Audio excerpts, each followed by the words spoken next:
छत्रपति शिवाजी महाराज, इसलिए मैं जय श्री राम जरूर कहता हूं, लेकिन उससे पहले जय शिवराय कहता हूं, कारण छत्रपती शिवाजी महाराजच होते ज्यांच्यामुळे अंगणातली तुळस, मंदिरातले देव, गोठ्यातली गाय आणि घरातली माय सुरक्षित राहिली। मुझे गर्व है मेरे हिंदू होने पर आणि मला अभिमान आहे मी मराठी असल्याचा, कारण मी त्या महाराष्ट्रातून येतो ज्या महाराष्ट्रात छत्रपती शिवाजी महाराजांनी 18 पगड जातीच्या लोकांना एकत्र करून रयतेचं राज्य, स्वराज्य निर्माण केलं। Sir let me sir last line. अध्यक्ष महोदय, राम मंदिर तथा मर्यादा पुरुषोत्तम प्रभु श्री राम ये राजनीतिक या चुनाव प्रचार का मुद्दा नहीं है, बल्कि हमारे देश की ये गौरवशाली परंपरा रही है कि धर्म में राजनीति नहीं होनी चाहिए और राजनीति में धर्म नहीं आना चाहिए, क्योंकि विश्व का इतिहास इस बात का गवाह है कि धार्मिक कट्टरता राष्ट्र को नुकसान पहुंचाती है, वही धार्मिक उदारता एवं वैश्विकता राष्ट्र को मानवता के ऊंचाई पर पहुंचाती है। और मुझे गर्व है मेरे हिंदू होने पर कि मेरा हिंदू धर्म इसी उदारता, वैश्विकता और सहिष्णुता की वजह से विश्व में वंदनीय है। आणि मला अभिमान आहे मी मराठी असल्याचा, कारण मी त्या महाराष्ट्रातून येतो ज्या महाराष्ट्रात छत्रपती शिवाजी महाराजांनी 18 पगड जातीच्या लोकांना एकत्र करून रयतेचं राज्य, स्वराज्य निर्माण केलं। मी त्या महाराष्ट्रातून येतो ज्या महाराष्ट्रामध्ये चंद्रभागेच्या तीरी 18 पगड जातीच्या वारकरी बांधवांचा, वैष्णवांचा मेळा जमतो आणि तो एकाच पांडुरंगाच्या चरणी लीन होतो। मी त्या महाराष्ट्रातून येतो ज्या महाराष्ट्रातून महात्मा फुले, राजर्षी शाहू महाराज, डॉक्टर बाबासाहेब आंबेडकर यांनी रूढींच्या आणि परंपरांच्या आणि कर्मकांडाच्या चौकटीत झुगारून मानवतेला अधिष्ठान मिळवून दिलं। अध्यक्ष महोदय, राम मंदिर देश की आस्था का विषय, भक्ति मार्ग का विषय, और भक्ति मार्ग में माध्यम, साधन और साध्य, इन 3 चीजों का बहुत महत्व होता है। जैसे हम पूजा पाठ करते हैं या जाप करते हैं या आरती करते हैं, ये माध्यम हुआ। सामने मूर्ति रखते या फोटो फ्रेम रखते हैं, ये साधन हुआ। और साध्य होता है परमात्मा से आत्मा का संवाद। और इसीलिए राम मंदिर साध्य नहीं है, राम मंदिर साधन है। साध्य होना चाहिए मर्यादा पुरुषोत्तम प्रभु रामचंद्र जी के आदर्शों का अपने जीवन में अनुसरण करना, आचरण करना। प्रभु श्री राम जी एक वचनी, एक बानी, एक पत्नी कहलाते हैं। एक वचनी प्रभु श्री राम जी के जब हम भक्त कहलाते हैं, एक वचनी प्रभु श्री राम जी के जब हम भक्त कहलाते हैं, तो देश के युवाओं को 2 करोड़ रोजगार मिलने का वादे का क्या हुआ? किसानों की आय दुगनी करने की गारंटी का क्या हुआ? 2022 तक हर किसी को पक्के घर मिलने का इरादे का क्या हुआ? इन वचनों पर अंतर्मुख होकर विचार करना होगा। प्रभु श्री राम जी का एक दूसरा बहुत महत्वपूर्ण गुण है, वो है हर नागरिक को समान न्याय की दृष्टि से देखना। समान न्याय की दृष्टि से देखना।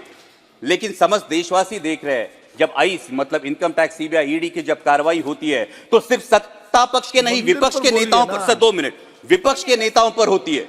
और जैसे ही कोई सत्ता पक्ष का दामन थाम लेता है तो भ्रष्टाचार के आरोप पर ईडी की कार्रवाई, सब नामो निशान मिट जाता है। तो क्या यह समान न्याय दृष्टि है? अध्यक्ष महोदय, मैं जो प्रस्ताव, अध्यक्ष महोदय मैं राम मंदिर पे आ रहा हूं। अध्यक्ष महोदय मैं राम मंदिर पे आ रहा हूं। मैं नारायणगांव से आता हूं, जो तमाशा पंडरी कहलाती है। और तमाशा लोकनाट्य ये महाराष्ट्र की बहुत बड़ी परंपरा रही है। प्रस्ताव से सहमत हैं या असहमत हैं, इस पर बोलिए आप। जी मैं सहमत हूं, इसीलिए इसी पर तो आ रहा हूं। और तमाशा ये हमारी परंपरा है, इसमें वगनाट्य होता है और ये वगनाट्य व्यंगात्मक रूप से होता है। तो ये व्यंगात्मक रूप से लिखने वाले एक लेखक ने मुझे कहा कि वो कलयुग का रामायण लिख रहे हैं। तो मैंने पूछा कैसे, कलयुग में कैसे राम होगा? कलयुग में राम लल्ला आएंगे, लेकिन रामायण कैसे होगा? तो वो वगनाट्य लेखक ने मुझे कहा, देखो रामायण में कांचन मृग का लालच दिखाकर रावण ने सीता का हरण किया था। कलयुग में ईडी, सीबीआई, इनकम टैक्स का डर दिखाकर चुनाव चिन्ह, पार्टी और नेताओं का हरण होता है। रामायण में सीता मैया अशोकवन में विलाप कर रही थी, आज लोकतंत्र कलयुग में विलाप कर रहा है। तो मैंने पूछा, सर सिर्फ 2 मिनट दीजिए। तो मैंने पूछा इस पे उपाय क्या है? क्योंकि रामायण में तो हनुमान जी ने समुद्र लांघकर सीता मैया को राम जी की अंगूठी दी और उनका ढाढ़स बांधा। उन्होंने बोला आज भी हो सकता है। मैंने पूछा कैसे? उन्होंने बोला उन्हीं हनुमान जी से प्रेरणा लेकर समस्त देशवासियों को झूठी गारंटी और झूठे प्रोपेगेंडा का समुद्र लांघकर मतदान की अंगूठी देनी होगी और लोकतंत्र का ढाढ़स बांधना होगा। और अंत में अध्यक्ष महोदय, आई एम कंक्लूडिंग, अंत में मेरी ही रची एक कविता की पंक्तियां सुनाकर मैं अपनी वाणी को विराम दूंगा। और इसी के साथ एक कलयुग के उदाहरण का मैं जिक्र करना चाहूंगा। अध्यक्ष महोदय, कलयुग में एक ऐसा उदाहरण है जिन्होंने यह आदर्श प्रस्तापित किया कि इंसान धर्म के लिए नहीं बल्कि धर्म इंसानों के लिए बना है, और वो आदर्श है छत्रपति शिवाजी महाराज। इसलिए मैं जय श्री राम जरूर कहता हूं, लेकिन उससे पहले जय शिवराय कहता हूं, कारण छत्रपती शिवाजी महाराजच होते ज्यांच्यामुळे अंगणातली तुळस, मंदिरातले देव, गोठ्यातली गाय आणि घरातली माय सुरक्षित राहिली, ज्यांनी राज्याभिषेकाच्या वेळी राजदंड स्वतःच्या हाती ठेवून धर्मसत्ता राजसत्तेच्या वर नाही तर तिच्या खांद्याला खांदा लावून लोकांच्या कल्याणासाठी राबवली गेली पाहिजे, हा आदर्श प्रस्तापित किया।